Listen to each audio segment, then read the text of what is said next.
o presidente Lula vai à China na segunda quinzena de março com a ideia de convencer as autoridades chinesas a participarem de um grupo de países que pede o fim da guerra na Ucrânia.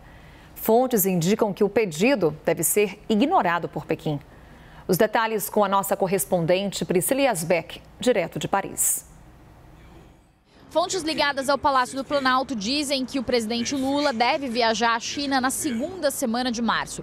Ele já havia dito que ia à China em março, mas não tinham confirmado ainda a data, então deve ser na segunda quinzena. Antes disso, o chanceler Mauro Vieira deve se encontrar com o chanceler chinês na Índia durante o encontro do G20 nos dias 1 e 2 de março para preparar o terreno para essa visita, como é de praxe os ministros de Relações Exteriores fazerem antes de uma visita do presidente ao país. E entre os temas de destaque desse encontro, Lula deve reforçar o apelo para que a China faça parte do grupo de paz que ele quer criar para tentar encontrar uma solução para a guerra entre Rússia e Ucrânia. Vale lembrar que durante a visita de Olaf Scholz, o chanceler alemão, ao Brasil, Lula falou que quer criar esse grupo de paz para tentar encontrar uma solução para a guerra e disse que a China tem que fazer parte desse grupo, que seria importante a China fazer parte desse grupo. Mas eu escutei fontes do Partido Comunista Chinês que dizem que esse apelo de Lula para que a China mexa no vespeiro da guerra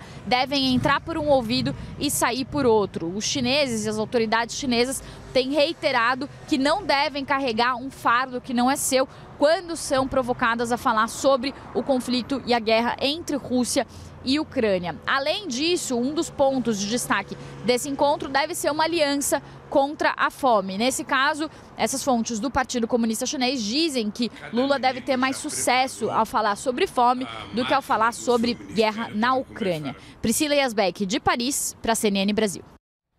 Vamos chamar Lorival Santana já aqui. Ô Lorival, de olho nessa pauta, guerra na Ucrânia. Lula vai se reunir com Xi Jinping depois de Biden. A ordem dos fatores altera o produto, Lorival, o resultado dessa conversa? Com certeza é o que os americanos querem, né? Eles tinham proposto essa reunião Biden-Lula já em dezembro, no dia 19 de dezembro, mas o Lula não pôde e tal. E para os americanos é muito importante que o encontro entre Lula e Xi Jinping ocorra depois do encontro com Biden para mostrar aí uma prioridade para os Estados Unidos. Pelo menos essa é a leitura dos americanos, né? E os americanos dizem que estão interessados em ouvir o que o Lula tem a dizer sobre a iniciativa de intermediar uma solução pacífica para o conflito entre a Rússia e a Ucrânia. Quem não quer ouvir, naturalmente, como a Priscila Yasbeck mostrou, é o Xi Jinping, porque ele ficaria numa posição bastante desconfortável. De um lado, ele firmou o que eles chamaram, ele e o Vladimir Putin chamaram de uma parceria sem limites, né, pouco antes de o Putin invadir a Ucrânia. E de lá para cá, a China perdeu muito prestígio por causa desse apoio velado a essa desastrosa aventura do Putin na Ucrânia, né? E a China não gostaria de se ver identificada com isso. Por outro lado, Xi Jinping não pode se contrapor de forma vigorosa contra essa invasão da Ucrânia. A China está ajudando na medida em que está comprando o petróleo e o gás que a Rússia deixou de vender para a Europa. A Índia está fazendo a mesma coisa.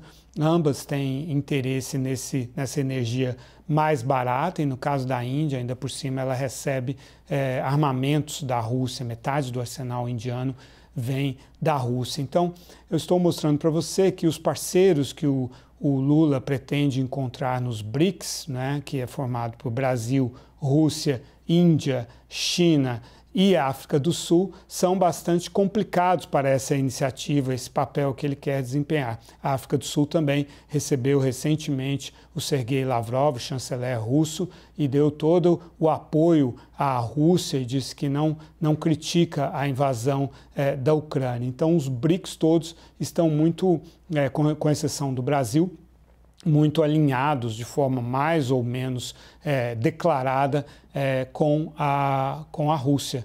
de maneira que isso reduz o espaço que o presidente Lula gostaria de ter, né? Então, conversar com o Biden, ouvir o Biden será muito interessante para o Lula. Já fez isso com o Olaf Scholz, o decepcionou ao recusar, né, a entrega da munição dos tanques Leopard, mas eu acho que ele está tendo aí uma curva de aprendizado sobre o mundo real, a chamada Realpolitik, né, e o que envolve. E o Brasil tem interesse em vender armamentos para os Estados Unidos. Para isso precisa receber uma exceção do Pentágono, um benefício do Pentágono. E aí, nesse campo aí da defesa, é preciso que ele demonstre que entende quais são os alinhamentos certos. Não foi o que ele fez com relação à Alemanha, Carol. Obrigada, Lorival Santana. Uma boa noite para você. Você também.